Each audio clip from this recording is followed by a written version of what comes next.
back to my vlog. Today I'm at one of the place in Malang, Singosari Temple.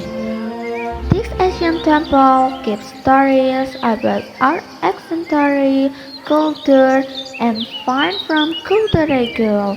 Let's explore and learn together about this beautiful heritage. Hai semuanya, hari ini aku lagi di tempat bersejarah yang ada di Malang, yaitu di Candi Singosari.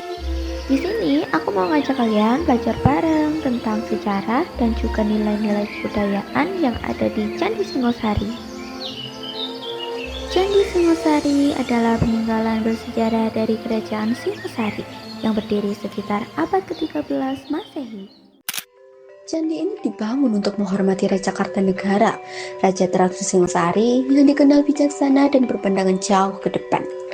Beliau punya cita-cita besar, yaitu menyatukan seluruh Nusantara di bawah satu kekuasaan, sebuah gagasan yang pada masanya disebut sebagai Cakrawala Mandala Dwipantara, yang berarti penyatuan pulau-pulau di bawah satu bendera. Demi mewujudkan itu, Kartanegara mengirim ekspedisi Pamalayu ke Sumatera untuk mempererat hubungan antar wilayah dan memperluas pengaruh Singosari secara damai.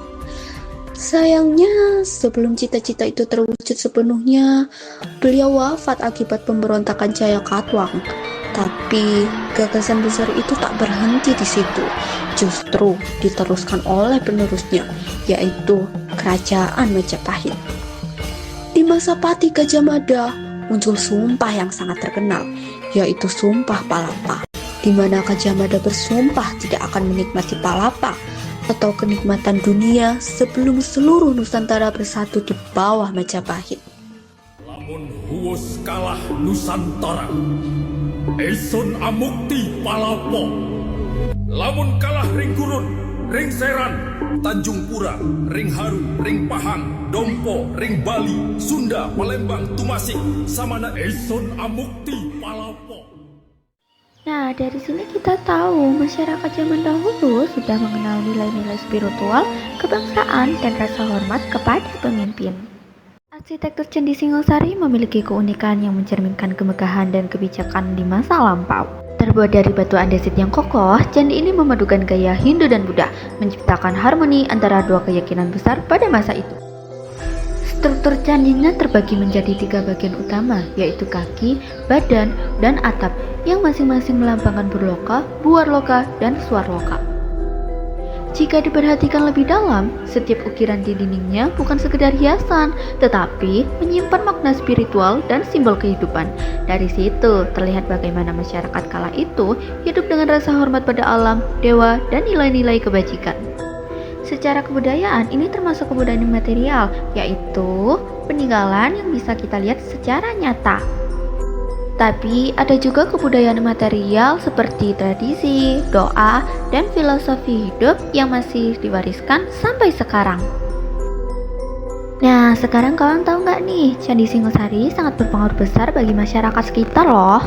Banyak rumah, toko, dan fasilitas umum seperti sekolah atau rumah sakit yang tumbuh di sekitarnya karena daya tarik sejarah dan pariwisata candi ini. Dari sisi IPAS, ini menunjukkan bahwa lingkungan dan peradaban manusia saling mempengaruhi. Masyarakat memilih tinggal di sini bukan hanya karena tanahnya subur, tapi juga karena adanya peninggalan sejarah yang jadi sumber identitas dan ekonomi. Nah, buat kalian yang nggak tahu Candi Singosari di mana letaknya, nih aku kasih tahu. Candi Singosari terletak di Desa Candirego, Kecamatan Singosari, Kabupaten Malang, Provinsi Jawa Timur. Jaraknya sekitar 11 km di sebelah utara Kota Malang atau kurang lebih 2 km dari Jalan Utama Malang, Surabaya. Tadi kita bahas dari sisi sejarah dan alamnya. Sekarang kita lihat dari sisi tanggung jawab kita sebagai warga negara.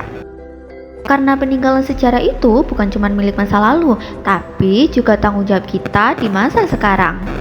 Dalam Undang-Undang Dasar 1945 Pasal 32 Ayat 1 disebutkan bahwa negara memajukan kebudayaan nasional Indonesia di tengah peradaban dunia. Artinya, menjaga cagar budaya seperti Candi Singosari bukan hanya tugas pemerintah, tapi juga tanggung jawab kita sebagai warga negara. Sebagai pelajar, kita bisa ikut berperan dengan cara sederhana, yaitu datang berkunjung, belajar sejarahnya, dan menghargai tempatnya. Misalnya, tidak mencoret-coret dinding candi, tidak memanjat sembarangan, dan tidak membuang sampah di area situs. Kalau kita pikir-pikir, ada banyak nilai keimanan yang bisa kita ambil dari tempat ini. Dalam Islam ada istilah syu'abul iman, yaitu cabang-cabang keimanan.